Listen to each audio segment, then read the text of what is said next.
હાલો, જય દ્વારકાધીશ મિત્રો. કેમ છો બધા? મજામાં ને? હેપી રક્ષાબંધન બધાને.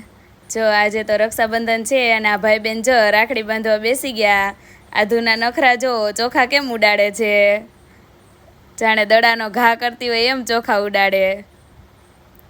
જો ભાઈના દુખણા લે છે અને રાખડી બાંધશે હવે આધુબેન આપણા વંશભાઈને.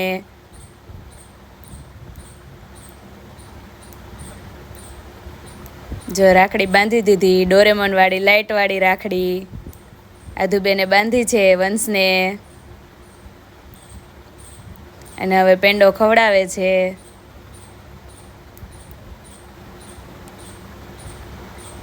જો વંશભાઈ પણ આધ્યુને પેંડા ખવડાવે છે. જો આધુને હજી પેંડો ખાવો. અને હવે જો બધા જમવા બેસી ગયા છે. મહેમાન આવ્યા છે ભાઈ રાખડી બંધાવવા, તો એને પણ રાખડી બાંધી દીધી છે. અને હવે બધા જમવા બેસી ગયા છે.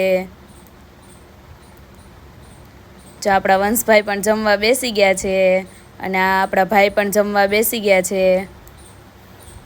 જમવામાં જો આ રોટલી છે, ગુવાર બટેટાનું શાક છે, ખમણ ઢોકળા છે, જાંબુ છે, પાપડ છે, મરચાં, છાશ, બધુંય જો આ ઠંડી ઠંડી છાશ છે, ખમણ ઢોકળા છે, ગુવાર બટેટાનું શાક છે, પછી આ જાંબુ અને આ બે ચટણી છે ખમણની, પાપડ છે. વિડીયોને લાઇક, શેર અને સબસ્ક્રાઈબ કરી દેજો.